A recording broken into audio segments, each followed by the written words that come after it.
Welcome to a special edition of the Darden Admissions podcast. I'm your host, Brett Twitty, and you are listening to a new episode. So on this episode of the podcast, we resume our ongoing faculty spotlight series, what we call Office Hours. This is a production between Darden Admissions and Darden Ideas to Action with a conversation with June West. June is the Marjorie R. Sands Associate Professor of Business Administration here at the Darden School of Business, and she is also a member of the communication faculty. Recently connected with June to talk more about her background, what led her to Darden, what she loves about working with students on their communication skills, and so much more. I think you're really going to enjoy this conversation. And of course, be sure to check back for additional installments from the Office Hours series throughout the summer months. So without further ado, here's my interview with June West. Well, I think we're going to go ahead and ease into this session. We'll give a minute or two here as I do a little bit of an introduction, but I want to welcome you all in for our ongoing faculty conversation series, Office Hours. June, I was doing a little bit of research on this series as I was getting prepared for today. You're the 12th participant. So we have already had 11 of these conversations. If you're curious, you want to go back and listen to them, they're available on our podcast. You can also find them on our Discover Darden blog. You are also kicking off our third season of Office Hours. So we're excited about the conversations we have scheduled for this summer. If you're curious about the next installment of Office Hours, be June 17th at 10 a.m. with a member of our quantitative analysis faculty, Manel Bossells. So come back for that. But I'm joined today by a member of our communication faculty, June West.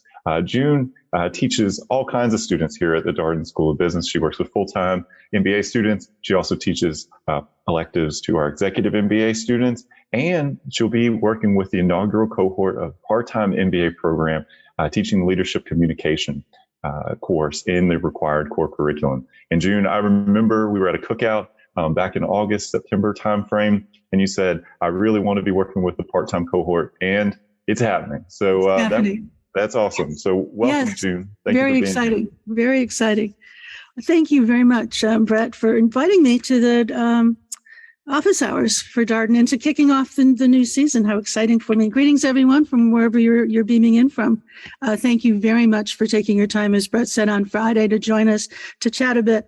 I'm very excited to share my personal and professional experiences with you and to talk about why I've been at Darden for a little more than 25 years. And I welcome any questions that you have throughout the webinar. So please, I guess, Brett, they send them to you and Maggie.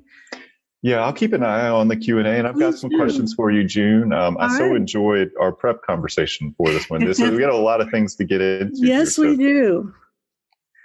So maybe we start just by tell us a little bit more about your background. I think that's one of the great things about these conversations is people get to learn a little bit more about the personal stories of the Darden faculty. Well, and I very rarely share personal stories, so Brett has awakened me a little bit to give you some background about myself. The most fascinating fact that I've been a faculty member at the Darden School for more than 25 years was that when I was searching for colleges back in the day, UVA was not on my list. Neither was Columbia or Princeton or Harvard or Lehigh, where I ended up teaching as well, Lafayette, Yale, many of the others, because they were all male. And what's just so exciting for me is I always stop before I walk into a classroom at the Darden School, either here in residence at Charlottesville or in our Sands family grounds up in Roslyn, and just sort of pinch myself. It's just ironic that I'm now teaching at UVA, but I could not come here as a student. I might change that, though. I wanted years ago to be a art historian, curator in museums, and I started working in the Cleveland Museum of Art at 13. And I've always wanted to get back to that. So I might just start taking some classes at the University of Virginia in their beautiful art and architecture department.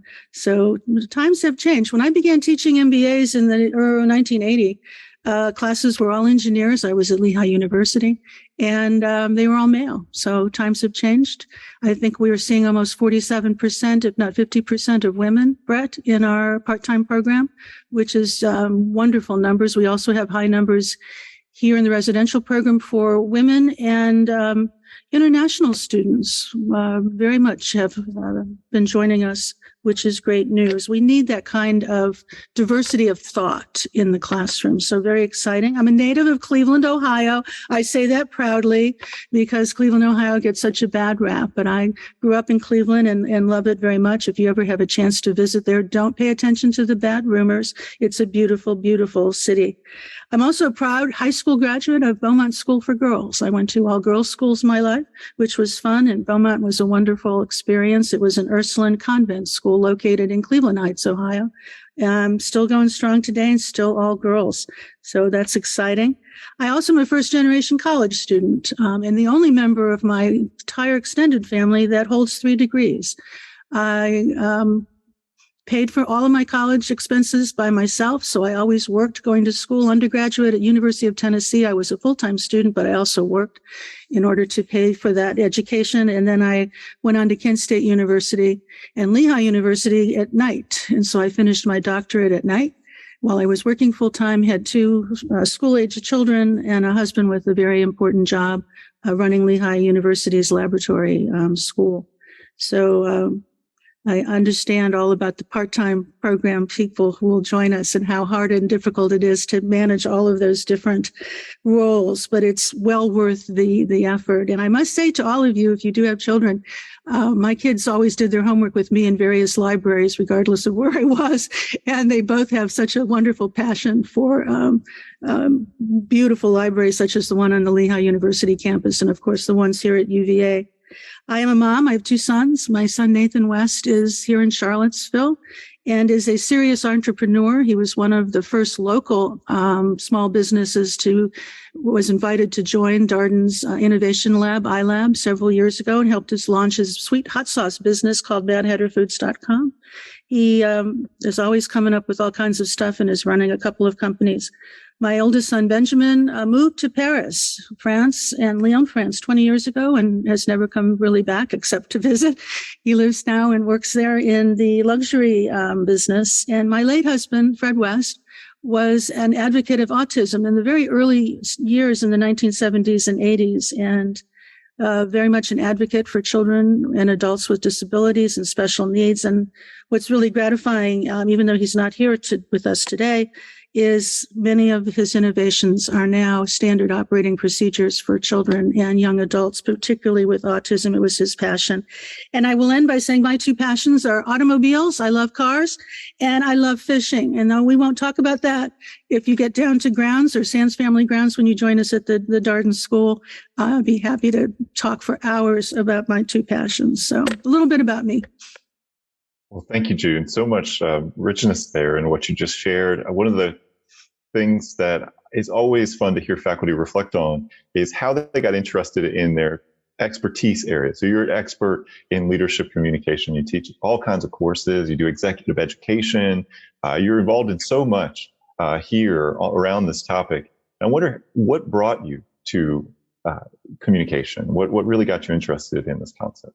I began my career as an editor and public relations person, editing magazines at the University of Tennessee and their Center for Business and Economic Research, and then went on and we moved back to Cleveland, and I was the senior editor of the Martha Holden Jennings Foundation, a philanthropic organization.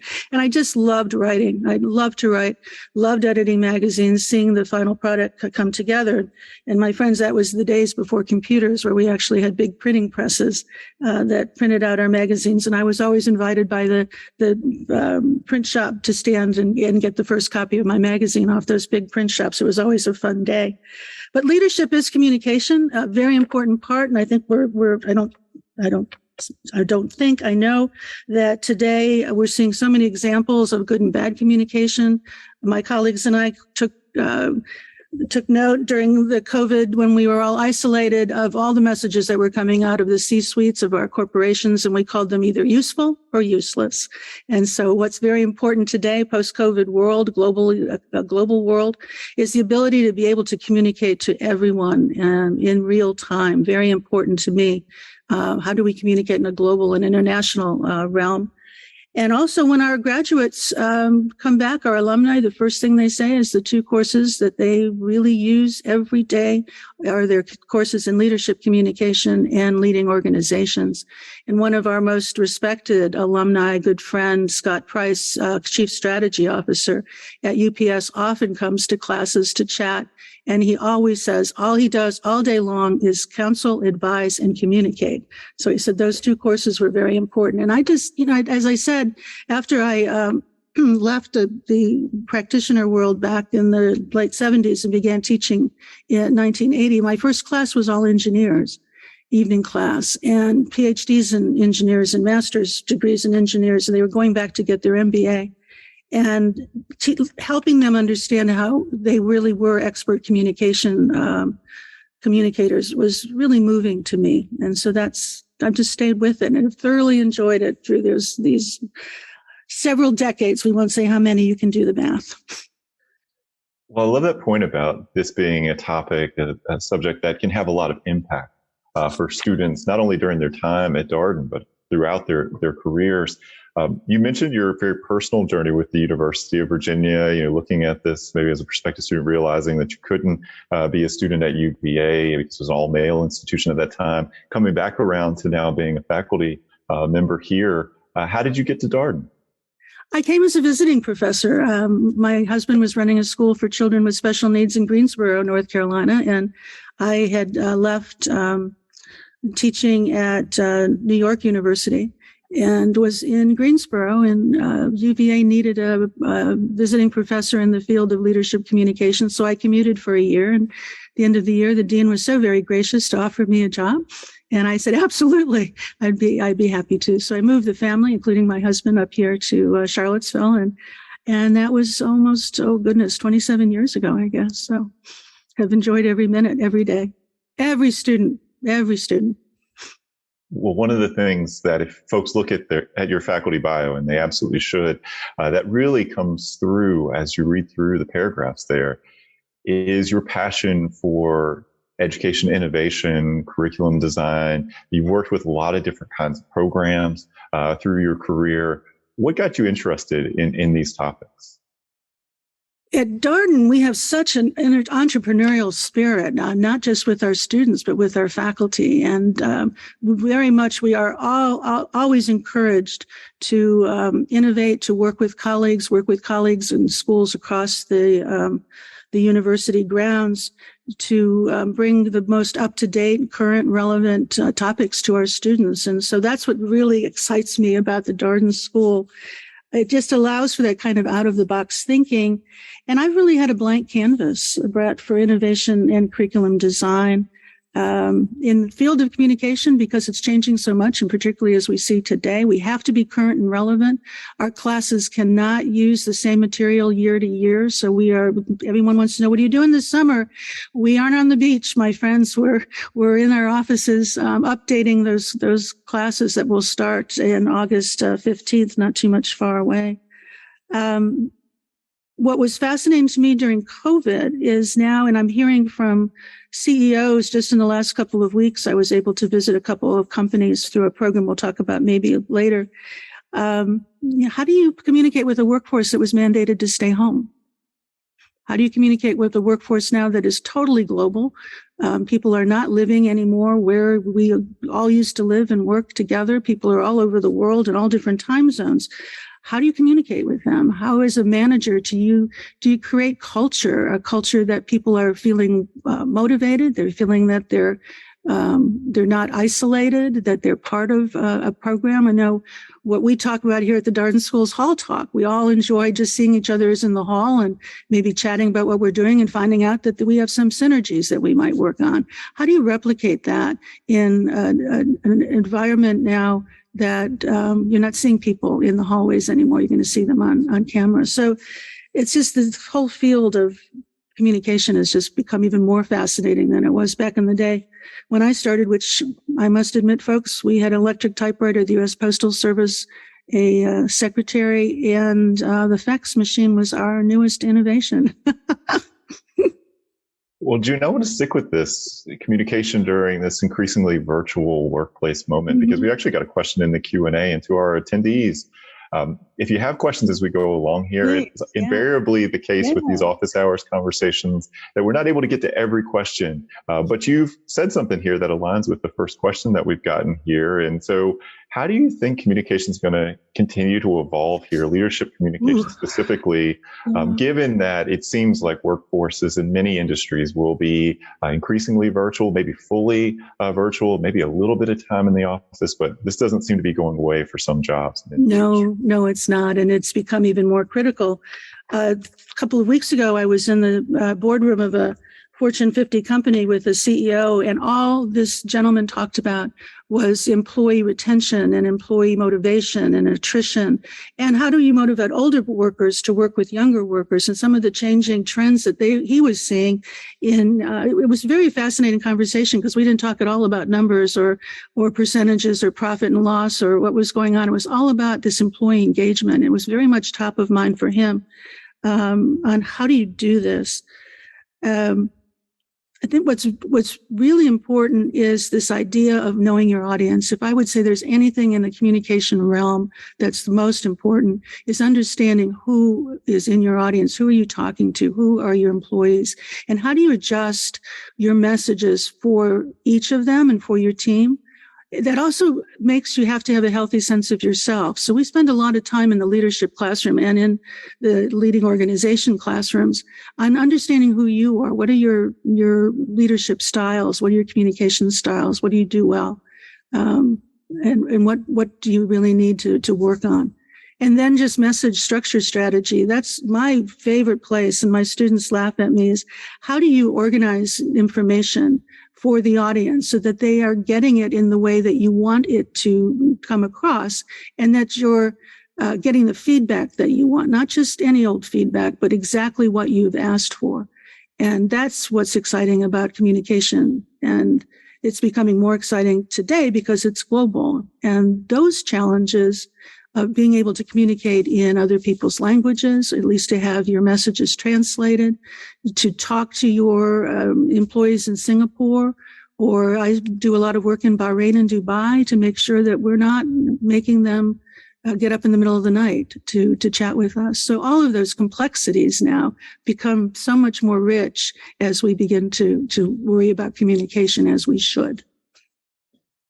I really appreciate your point about the self-understanding that's rooted in these classes. I think one of the surprising things as I've talked with MBA students here at Darden across all of our formats is the amount of self-work they do during the MBA program. People come, they're really focused on hard skills, right? Things like accounting and finance, or thinking about those gaps that they have, and then discover I'm asking a lot of questions about who I am and how people react to or perceive me. Yes. Maybe a surprise. Yes, that's so very important. And you're absolutely right. It is surprising for them, particularly in our classes where that's front and center is first, who are you? Who do you communicate? We always start with why are you communicating? What is your purpose? Why are you writing? Why are you talking to us? Why is this coming out at the time it is? And then the second thing I always say to the students is, what is your credibility? How credible are you? You have high initial credibility because you are from the Darden School getting an MBA, or I'm a faculty member at the Darden School. The University of Virginia gives us high credibility in the beginning when people first don't even know us, but they hear about us. And then you want to make sure that your acquired credibility maintains that high initial credibility so that when they meet you, they go, oh yeah, that's a Darden MBA. That person graduated from the Darden School. Yeah, we expect this from those folks. So that idea of credibility. And then the last piece that I ask students to take a look at is what I call, what is your frame of reference? Years ago in leading organizations, we used to call them the VABEs, good colleague, now retired Jim Clausen, values, attitudes, beliefs, and expectations. What are your VABEs? What are your values? What is your attitudes? What do you believe in? What are your expectations? I kind of call it your family DNA. And in many ways, it's not something that you can change. It's what you were because of where you came from. But you also need to understand that so that when you are working with someone who is different than you are, that you need to perhaps understand where you're coming from, where that person is coming from, and where you can find those synergies. So those are the four things I would say. Why are you speaking, writing? What is your credibility, initial versus acquired? And what is your personal value, attitudes, beliefs, and expectations? So kind of simple, but rather important. Well, one of the things that's been fun to talk with faculty about here as part of this series is just what it's like to teach in the Darden classroom, June. And I recognize we're a little bit off the script that I'd share with you questions, but I actually think it's something that it's kind of intersected with something you said earlier, right? You're trying every summer to keep your curriculum as current as possible, writing new cases, and communication feels like the sort of thing that you practice, right? And what better place to practice than in a case method school, right? Oh my gosh, that's what's so much fun about Darden. I had never taught in a case method school before I came to Darden. And it's just so much fun. It's hard to stop talking and lecturing and showing your PowerPoint slides. That's the first thing. You have to kind of give up that, kind of command of the classroom, because we've now turned it over to our students for rich and robust conversations on a case study. We still have our lesson plans. We still have what we want to get through to make sure at the end of the 90-minute day that we've covered the facts that we were supposed to in terms of what the case had said. But what's so exciting about the classroom is just you have 65 people with all different opinions coming from all different places, all different expertise, and just the conversation. But you have to begin to make sure that you come prepared to speak. You can't sit in the Darden classroom and not talk. We expect that of you. And I work with students. Our classes are only 30, 35, so it allows us to work individually with students and make sure that they find their voice. And they find that when they leave the Darden School after 2 years, that not just their courses in leading organizations and leadership communication, but in accounting and finance and strategy, marketing, that because of that classroom conversation and the fact that you are asked and cold called and on a minute to say, what do you feel about this? What are you thinking? Prepares you so well to go out into the whatever organization environment that you're going to be going to. Lately, my passion has been civil discourse. We do that at the Darden School. When you come to the Darden School, we make sure that every opinion is heard and allowed to be heard and maybe debated from one side or the other. But I am just a passionate believer in the idea of civil discourse.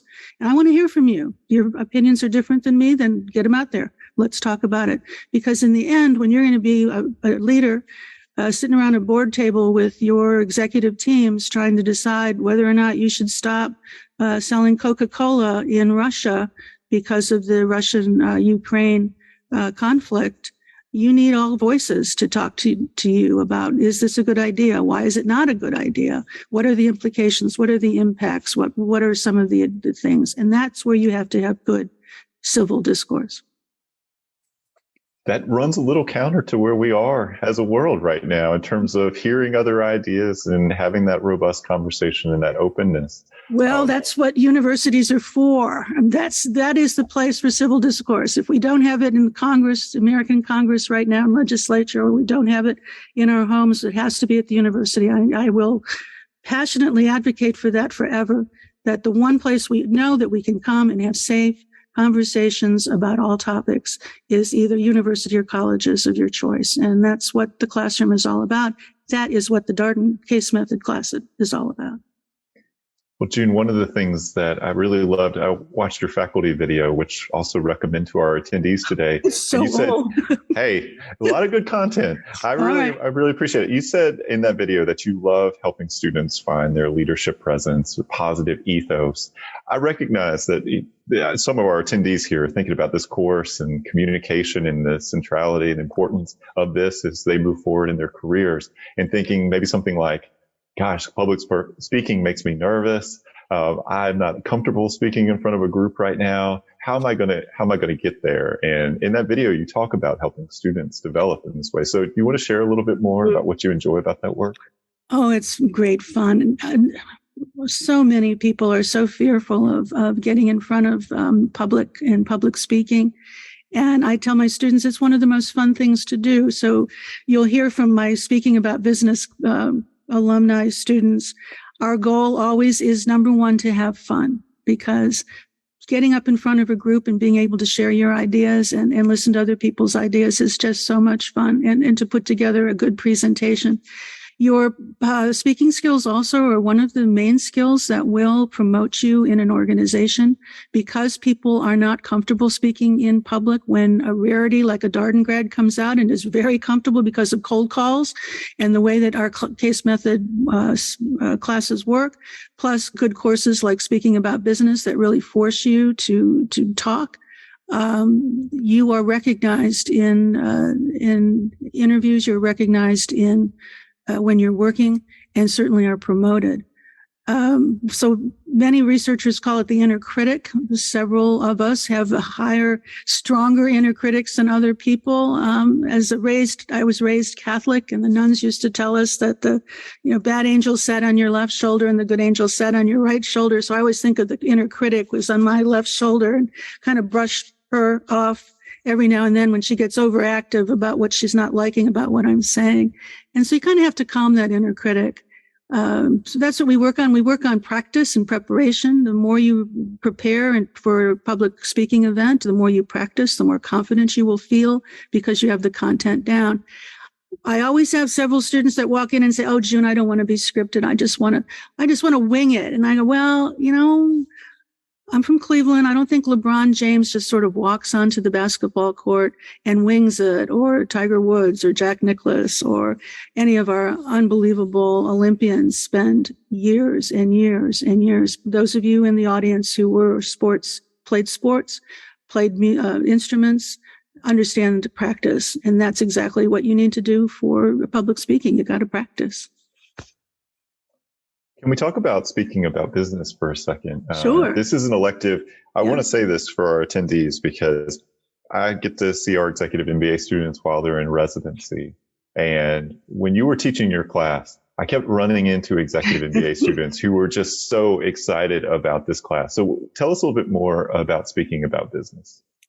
Oh, the hardest part was having 40, 50, or 60 students in a speaking about business class that only runs 6 weeks and have 14 sessions, and everybody wants to practice. So we do it in small groups, and small groups of 4 or 5, depending.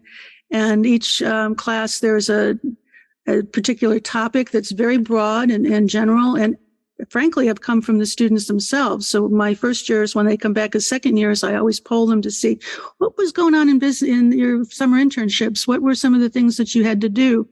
And so the first change that we made several years ago is people said, we were asked to introduce ourselves. And your new team, what do you say about yourself? And so that's our first speaking assignment. And it goes on to how do you give bad news? How do you give a controversial topic? How do you sell a product or a service? So very, very common things that we do on an everyday basis.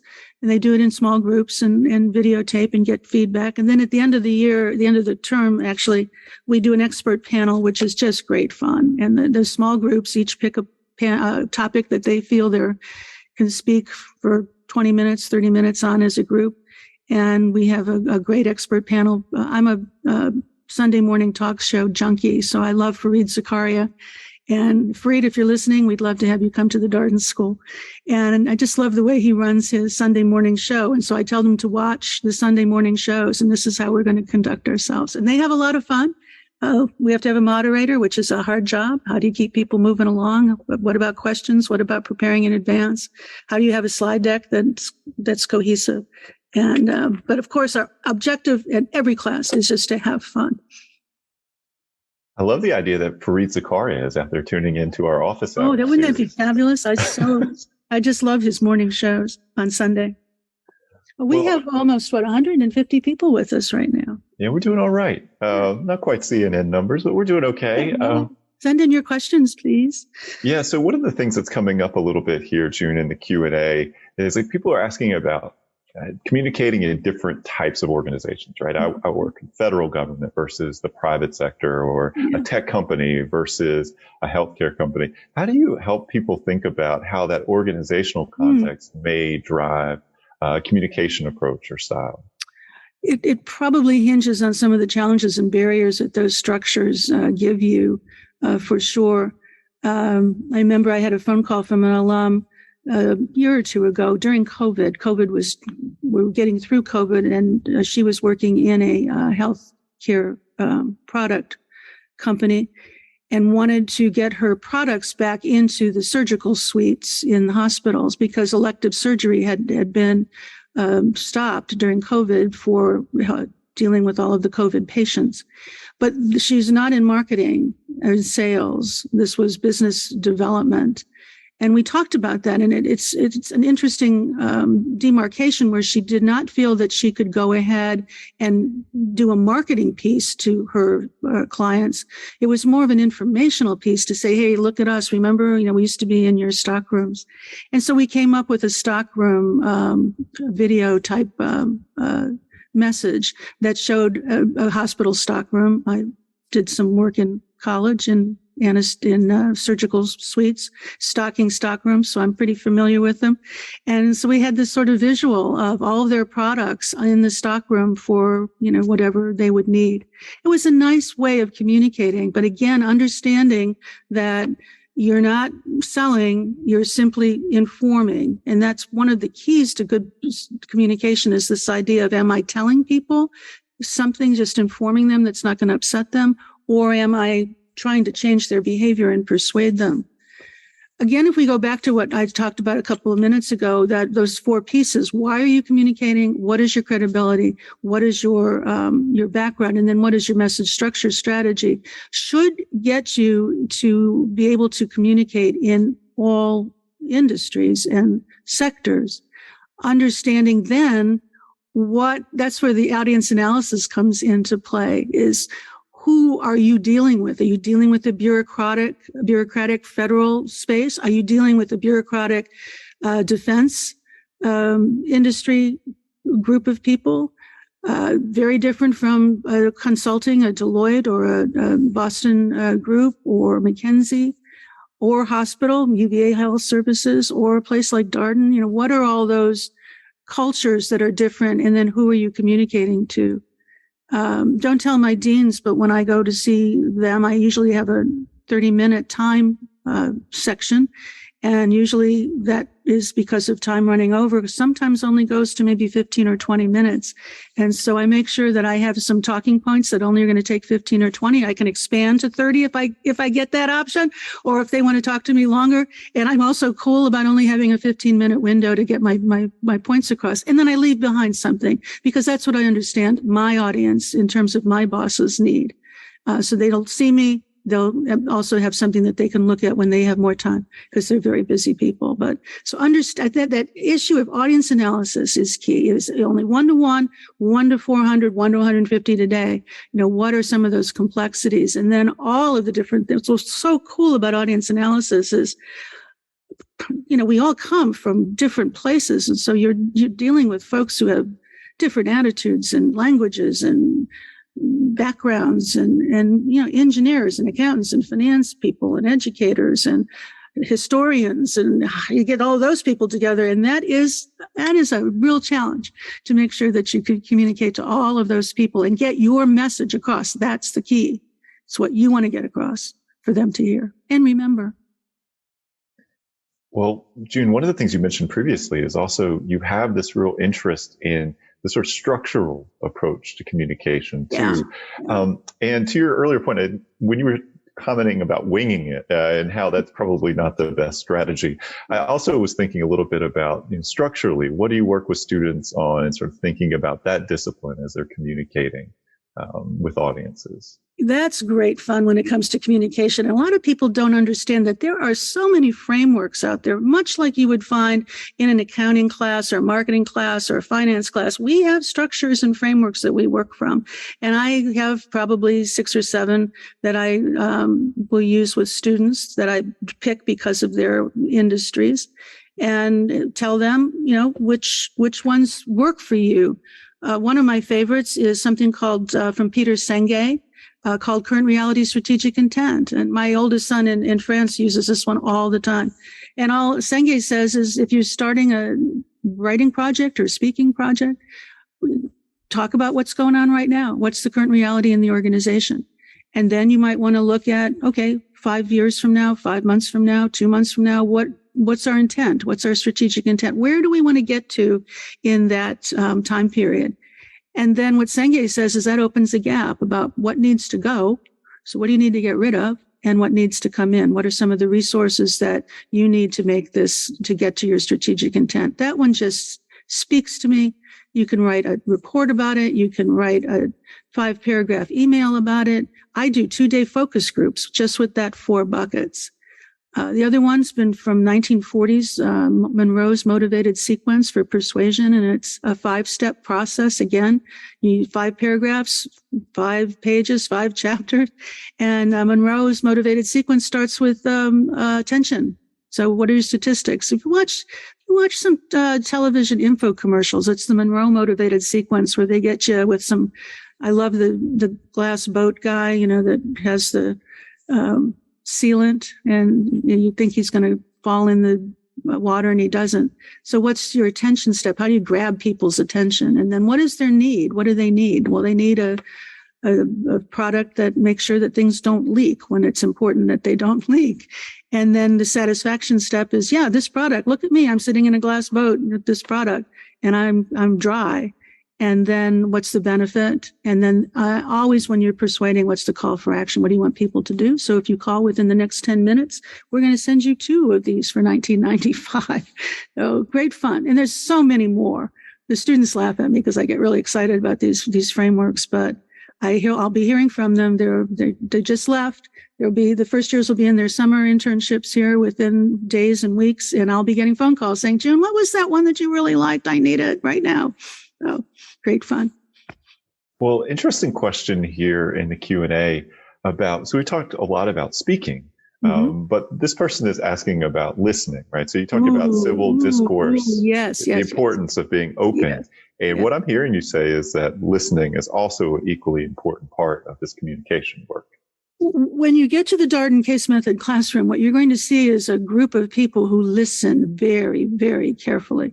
It's one of the hardest parts of the case method teaching as a faculty member is to focus and listen to what the student says. You will see us write on our boards your comments, and we only write what you say. We don't write and edit what you say. So what goes up in our summary notes on a blackboard or a whiteboard is what your comments are, and they have to be accurate, and you have to listen very carefully. I was just at a meeting a month ago with President Jim Ryan, our president of the University of Virginia, talking about the issue of civil discourse. And the first thing he said is we need to listen better to each other, not interrupt, not be thinking about our ideas as we listen to someone else's ideas, but to allow that person to fully explain what they're saying. And that is one of the hardest skills.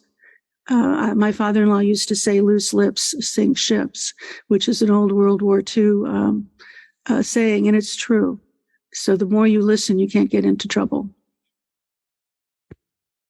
Well, I want to make sure that we talk about a number of the things that you've done during your time here at the Darden School. You keep coming back to the personal, Brett, I know, that's my fault. You blame your moderator there, June, but you were involved in a program that I will admit, before I came to Darden, I knew a little bit about this program because my mom taught for 40 years in Charlotte-Mecklenburg. She had colleagues who participated in this program. It's a Partnership for Leaders in Education program that is offered here at Darden in collaboration with UVA School for Education.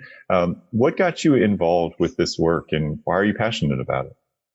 Well, all of my degrees are in education, but most of my teaching and work has been in business. And when I was doing my doctorate at Lehigh in the evening, because I was working full time and it was just easy for me to get out of class and head up the mountain at Lehigh University and take my education classes at night, I noticed that what I was studying was what we were teaching. So we were studying school finance and school human resources and communication and leading organizations. And that's what was going on back with my colleagues and what we were doing at the College of Business at Lehigh University. And I wrote a paper about it and I thought, there's some synergies here. And one afternoon in November, I'll never forget it. It was just the day before Thanksgiving, and our Dean of Executive Education at the time, Brant Allen, an accounting professor, now retired, just a wonderful person. Very thoughtful. And he came to me one day and he said, June, all of your degrees are in education. I said, yes, sir. And he said, so if you could do anything for educators, what would you do? And I said, well, that's a no-brainer. We run so many beautiful executive education courses for CEOs in their top C-suite. If schools could afford our exec ed programs, I would love to have a similar program for school superintendents in their top executive, their top cabinets. He said, I like that idea. Write a paper, get it to me by Monday. I said, but sir, it's Thanksgiving. And he said, yeah, that's tomorrow. I'd like the paper on Monday. Well, he had a wonderful alum, Mark Templeton, at the time was the CEO of Citrix Corporation in Broward County. Mark and his wife loved the idea so much that they gave us our seed money to get it started. I went over to the College of Education here at the university. They were delighted to join us. Tierney Temple Fairchild came on as the executive director, and we got this thing rolling, where we brought in school superintendents and their top teams from Broward and Palm Beach County for about 3 years. The idea was that if people would donate for their school systems in their counties, that's where we would go, because as Mark Templeton said, he was in Broward County competing with the Silicon Valley companies for top talent. And why do people move to organization or to cities is because of their schools. And so he wanted to put money into their schools. We had a funny call, Tierney and I, a couple years later from then Governor Mark Warner here in Virginia, now Senator Warner. And he said, gals, I'll never forget the call. I'm sure Tierney wouldn't either. What are you doing in Florida? Why aren't you working in Virginia? We sort of explained the model to him. And he said, I'd like you to think about how to turn around low-performing schools as we turn around low-performing businesses. And we both went, wow, that's a really cool idea. And so then that part of the partnership was founded. That is still going strong today. William Robinson is our executive director. 20 years later, we've been throughout America, Indian reservations, cities, schools, even Cleveland, my hometown, Virginia, all over, helping schools, superintendents, principals, and teachers and students in low-performing schools. I was very excited. I went back to Cleveland a couple of years ago, and one of our near West Side schools in Tremont, a dual language school, Hispanic, was the top school in the state of Ohio in terms of reading scores. So when you see that, it gives me chills. So it's a wonderful, wonderful program. I'm delighted. I've been asked to be the co-faculty lead this year with Matthew Wheelock from the College of Education here at UVA to be the co-faculty leads for our joint MBA MED program. I have an MED, so I can't wait till classes start in August, and we have both our second years back and our new first years who are going to do dual degree programs, and to be able to work with them. The new population that I'm working with right now is Indigenous American Indian students who are in university, and so be working with the Indian College Fund to see if we can do some mentorships and partnerships with that population. And I also work with state superintendents west, 5 of them and their key cabinet officers, on the many, many, many, many problems that are facing our pre-collegiate education today. So there's lots of opportunity for the joint MBA, MED students on practicums, papers, research, whatever, just conversations with our educators. And we certainly need that today. So see, Brett, you get me started on something. I could talk for 2 more hours on the Partnership for Leaders in Education. It's a wonderful, wonderful program. Well, what our attendees are starting to put together is June West knows a lot of people, or maybe I should say a lot of people know June West. I think is probably the way to think about that. One of the things I also want to talk about, which is really cool, when we were originally trying to find a date for this conversation, you said, hey, a little bit later in the summer, I'll be doing some work with the Pentagon. So maybe we could do it a little bit earlier. And I know you've been involved with the Secretary of Defense Executive Fellows Program for a while. Do you want to talk a little bit more about what this program is and how you got involved with it? Another one of my passions. Yeah, I've been involved with the Secretary of Defense Executive Fellows Program since 2000. The director of the program at that time, it started in the mid-90s by Secretary of Defense Perry in order to bring back business transformation and innovation to corporation or to the services. It's active duty military officers at the 0506 level, so captains and colonels. They've had 20, 25 years in their services. All services are represented, including the National Guards, Coast Guard, of course, Navy, Army, Marines, and hope I'm not forgetting anybody. Air Force, excuse me. And the space. This year we have space officers from our Space Force. And what they did not have is a business part of their summer orientation. And I was asked if I would be interested in writing a government contract to add a business program so that the officers, when I did a focus group with them, they of course say what we all say is we don't want to go into corporations and look stupid. We want to be able to understand the company that we're working for the 9 months and some of the language that's much different than what we know.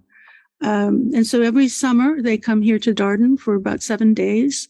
We have a wonderful group of Darden faculty in accounting, finance, marketing, strategy, communication, organizational development, that from 8 to 5, these military officers study just like an MBA classroom. We condense it as much as we can. They are also tasked with each at the end of the day, making sure that the topics that we talk about, how does that relate to their company? So they have to give a brief at the end of the 7 days on their company. And I just was at Merck Corporation. We have a military officer there just ending his fellowship, and each officer gives a 2-day company visit so that everyone else can come to their company. I can't go to all of them. We have 19 officers because of my teaching, but in the last month, I've been able to do 3, Raytheon, Merck, and Shell Oil in Houston, which was very interesting.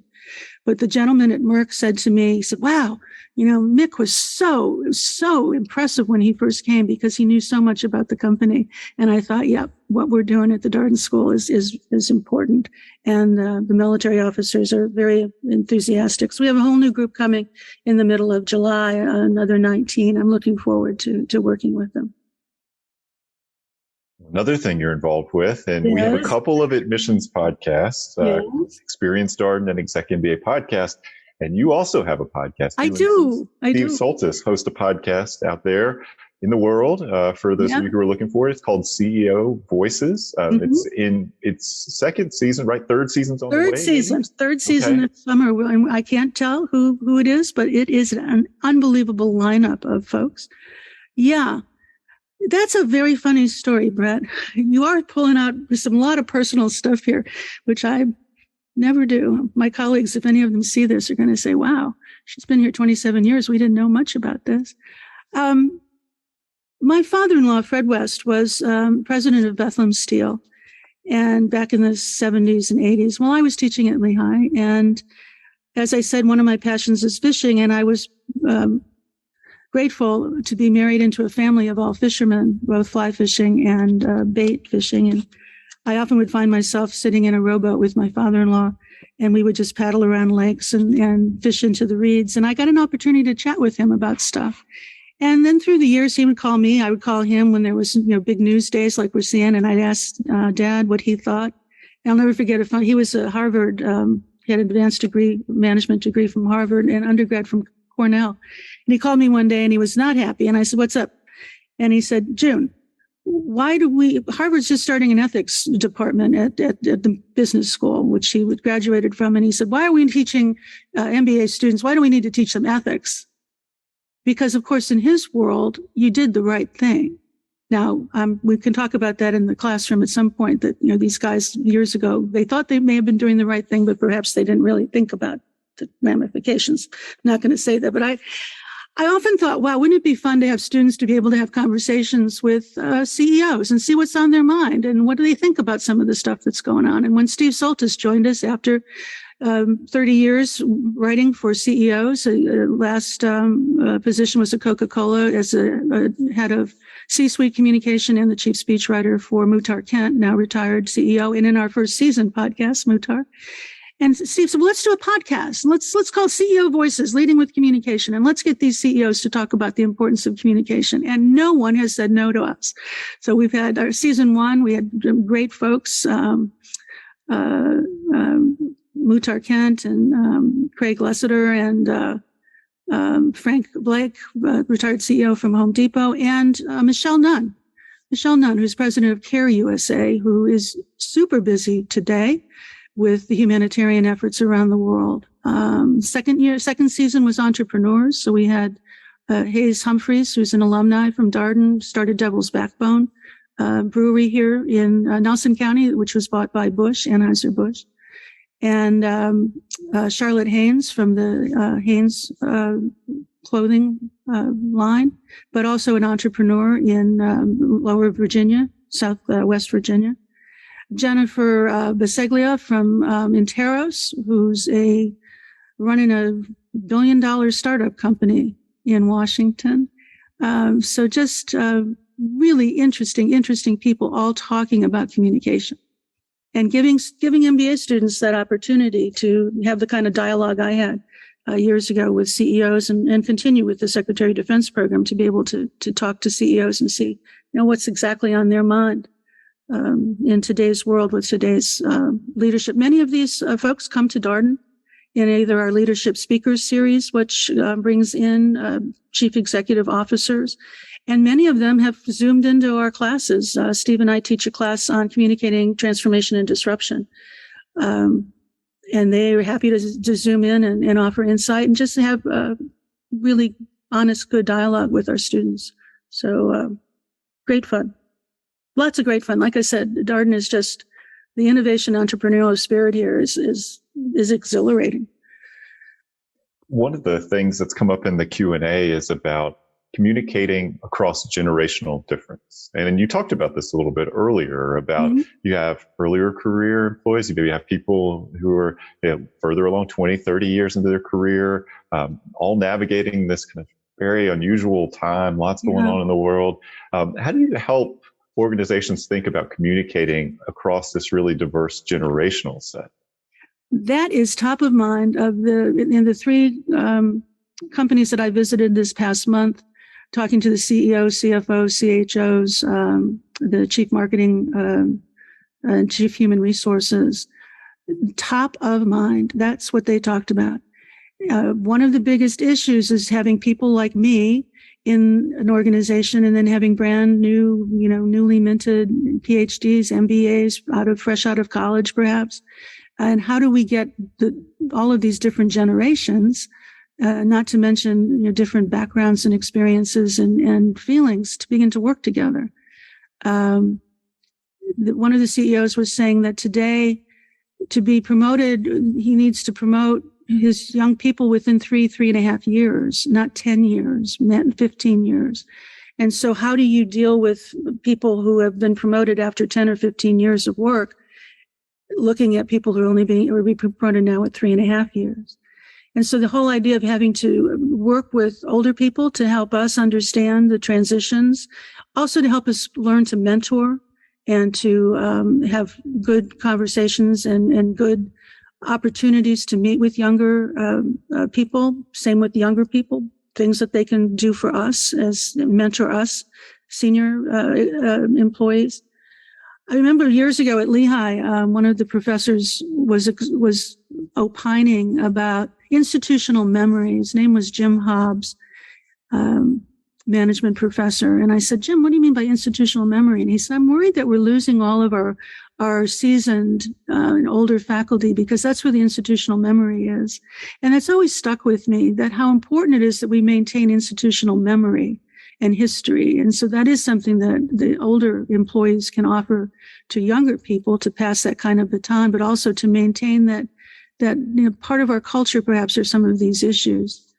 And now as we're working with diverse and inclusion and equity, it becomes even more so to be able to put aside our differences or stereotypes or perceptions of people, and really goes back to listening, Brad, and sitting down with people. We had a wonderful speaker at a conference a couple of years ago here at Darden that said, never eat alone. And I went, wow, that's really cool. He said he never has lunch by himself. Now, that might be hard for some of us, for me, who has a tendency to at my desk. But he got me off my desk and to start getting into our Abbott Center dining room and also our cafe, and just sitting down and having lunch with folks and asking people to have lunch, ask people to have coffee, so that you really do begin to interact with each other.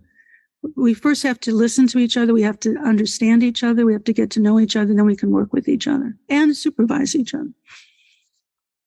Well, June, are you working on anything right now that you're really excited about, or maybe something that you'd like to share here with our audience? I mean, you're staying busy. Let's be very clear. So you already talked about so much, but anything you'd like to note here for our attendees?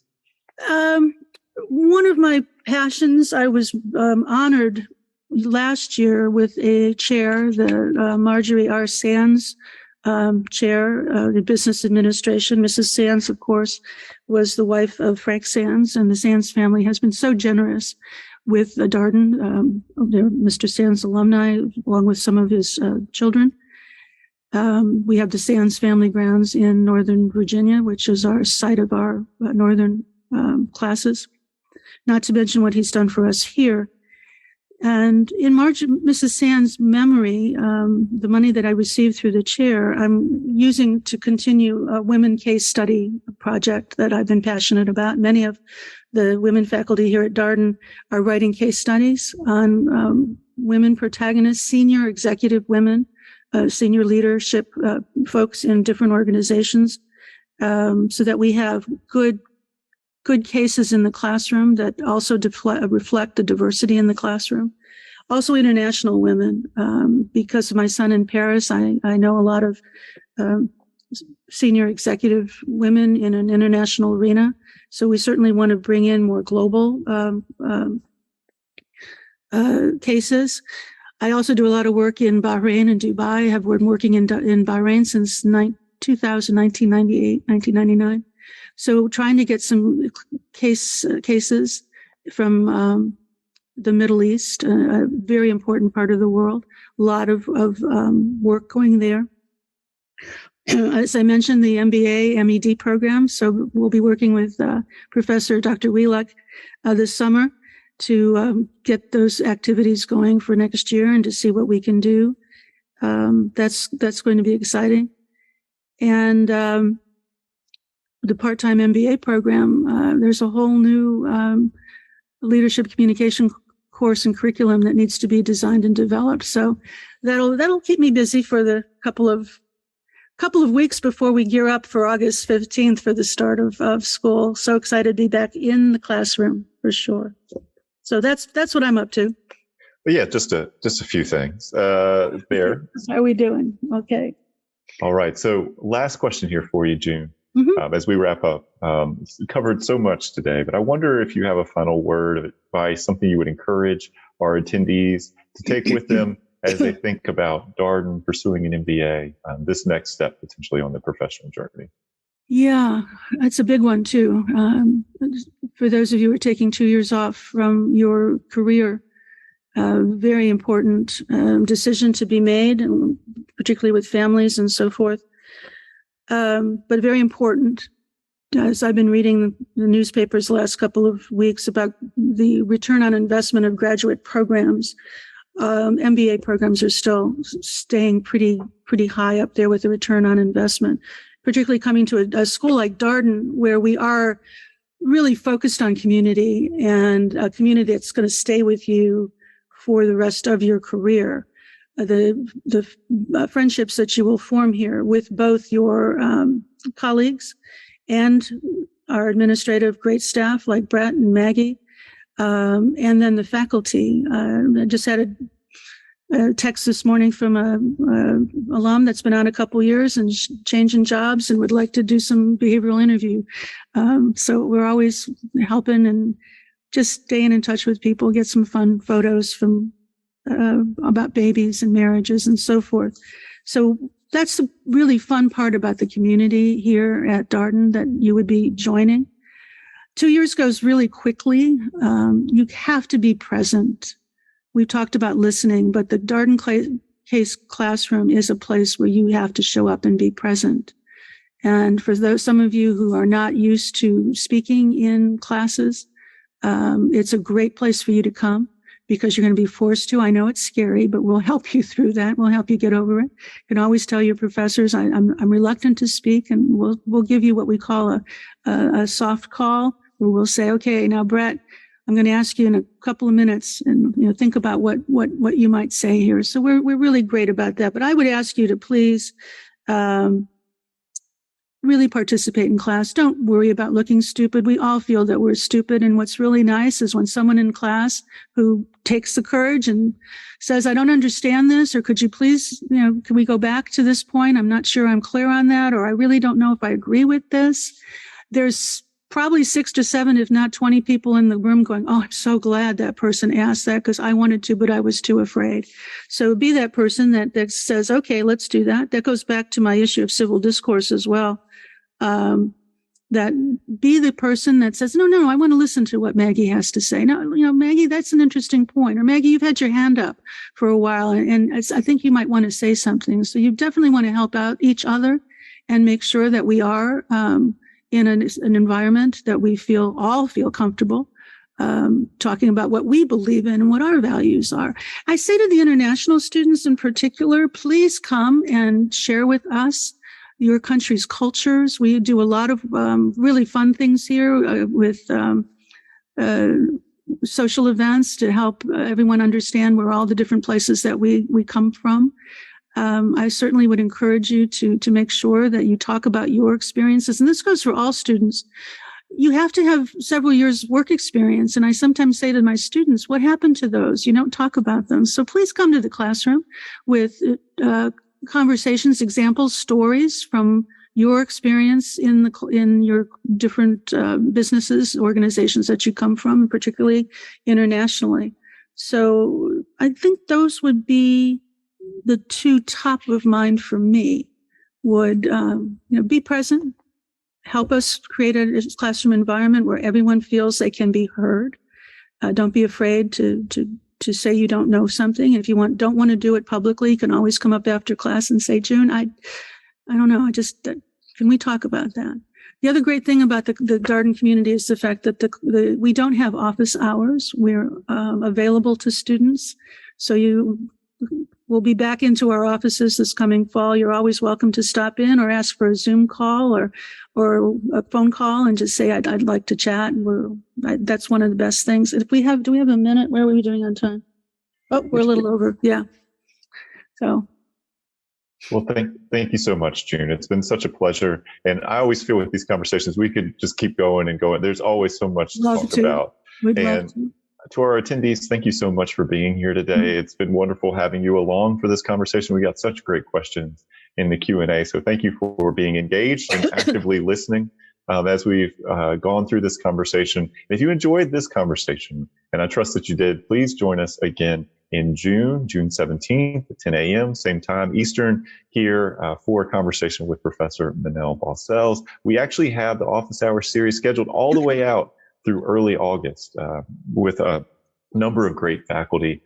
So hopefully you'll be able to join us throughout these summer months. But as always, you can find the recording for these sessions both on the Discover Darden blog and the audio on our podcast channels. That's Exec MBA Podcast for those of you interested in the Executive MBA program, our working professional program, one of our working professional programs here, as well as the Experience Darden podcast, which is focused on the full-time residential MBA experience. June, thank you again. Oh, thank you. Thank you, everyone. And you can find me on LinkedIn. You can find me on my faculty webpage, and I'd be happy to talk for a couple more hours if you want to. So, Brett, thank you, Maggie, for inviting me. This was great fun, and hope to see many of you at the Darden School in the years to come. Please come in and say, hey, heard you on your podcast.